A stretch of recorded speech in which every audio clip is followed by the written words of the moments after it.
بسم اللہ الرحمن الرحیم، نیوز شاٹ کے ساتھ میں ہوں منیر احمد۔ آج بلوچستان کے حوالے سے بات کرنا اس طرح سے ضروری ہو چکا ہوا ہے کہ جس طرح سے وہاں پر دہشت گردی کے واقعات ہوئے ہیں، وہ شاید تاریخ میں کوئی پہلی دفعہ بھی نہیں ہے، لیکن بہت وقت کے بعد جو ہے ہم نے اس طرح کا قتل عام جو ہے وہ پنجابیوں کا وہاں پر دیکھا ہے۔ ایک تاثر یہ بھی ہے کہ وہ صرف جو وہاں پہ جن کو قتل کیا گیا وہ ساؤتھ پنجاب سے ان کا تعلق ہے، لیکن یہ اس میں کچھ گجرانوالہ کے لوگ بھی ہیں اور مختلف دوسرے شہروں کے اور شناختی کارڈ چیک کرنے کے بعد جو ہے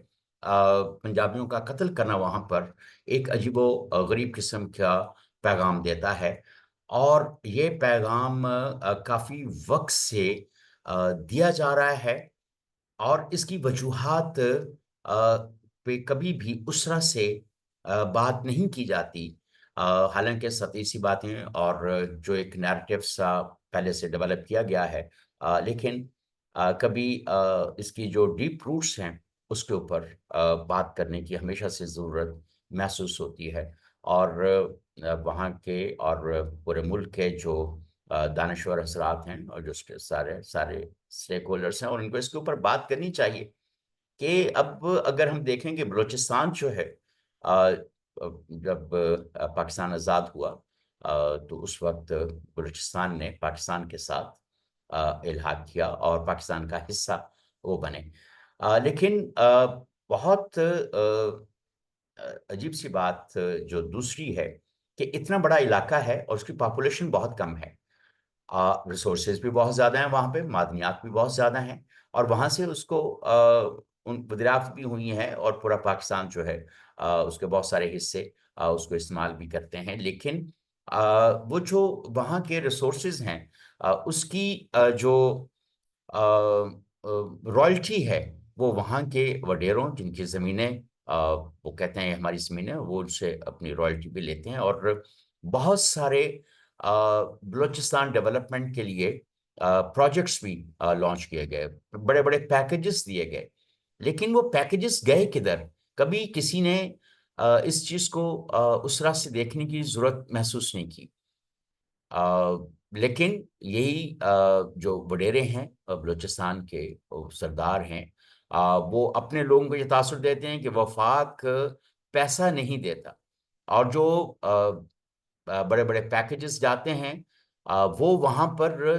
لگتے نہیں ہیں۔ ظاہر ہے کہ پھر احساس محرومی تو چلے گا نا، جب آپ ٹیلی ویژن کے اوپر دیکھیں گے کہ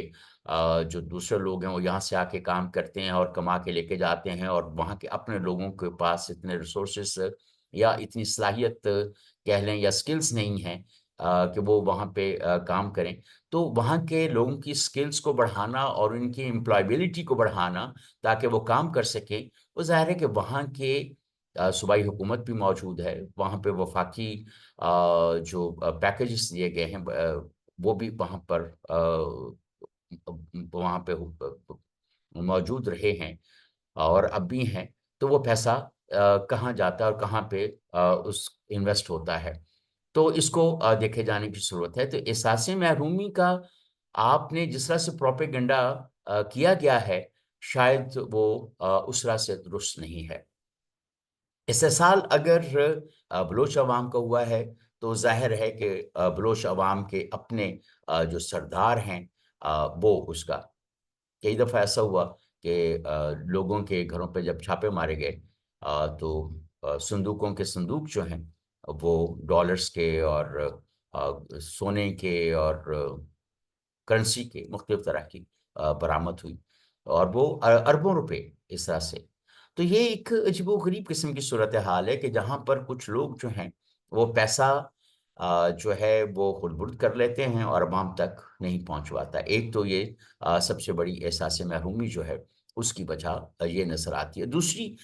جو غم و غصے کی لہر ہے وہ وہاں پر جو پیدا کی گئی ہے وہ ہمارے جو دشمن ملک کہہ لیں یا ہمارے پڑوسی ملک جو ہم سے ہر وقت دشمنی نبھاتے ہیں، تو ان کی طرف سے جو ایک نیریٹو وہاں کے لوگوں کے اندر ڈالا گیا، تو وہ ایک اور طرح سے، اور ظاہر ہے کہ BLA وہ جو سیپریٹسٹ موومنٹ جو ہے، جو ایک گریٹر بلوچستان بنانا چاہتے ہیں، وہ اپنی ایک تحریک کے طور پہ چل رہے ہیں. ان کو اسلحہ کدھر سے آتا ہے یہ بھی سب کو معلوم ہے، اور ان کی سروائیول کا جو طریقہ کار ہے وہ کیسے ہے، وہ کیسے سرحد کے پار چلے جاتے ہیں اور کہاں سے یہ ساری صورتحال ہوتی ہے. تو یہ ایک کوئی معمے والی بات تو نہیں ہے، جو سب کے سامنے ہے کہ کس طرح سے. اور اب آپ یہ دیکھیں کہ ڈاکٹر ماہرنگ بلوچ صاحبہ جو ہیں، وہ ایک بہت بڑا جلسہ جتھا جو ہے، گروپ جو ہے پروٹیسٹرز کا، احتجاج کرنے والوں کا اپنے ساتھ لے کر اسلام آباد آئیں. تو تب بھی یہ بات ہو رہی تھی کہ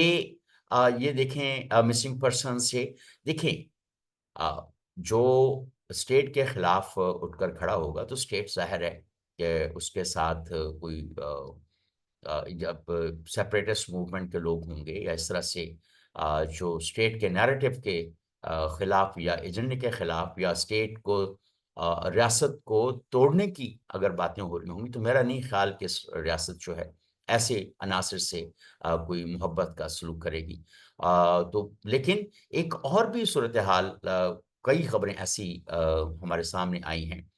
کہ جس میں جو مسنگ پرسنز تھے وہ سرحد کے پار بیٹھے ہوئے تھے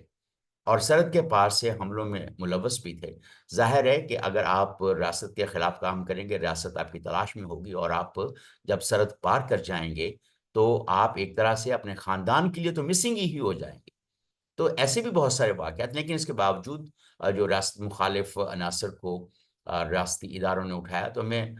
کئی بارہا اس بات کا میں نے کہا ہے کہ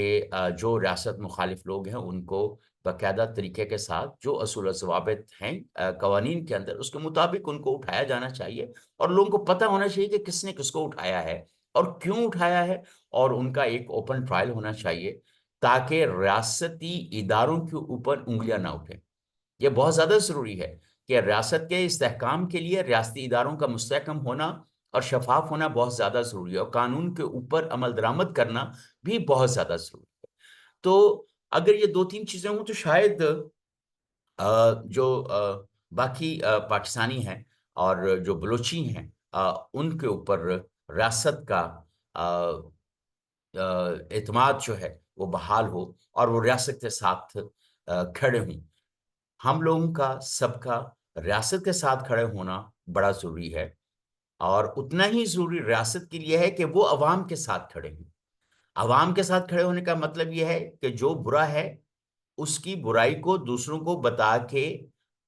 اس کو کھلے عام اس کا ٹرائل ہونا چاہیے. اس طرح سے اٹھایا جانا یقیناً یہ کہیں پہ بھی اس کو کوئی قابل تعریف نہیں کہے گا. اور ٹرانسپیرنٹ ہونا چیزوں کا، اور وہ بھی بہت زیادہ ضروری ہے. اور ریاستی جو ایک نیریٹو ہے یا بات ہے، جو ہمارا نظریہ ہے اس ملک کا، وہ اس کا بھی پاسداری بہت زیادہ ضروری ہے. اجازت دیجیے. اللہ حافظ.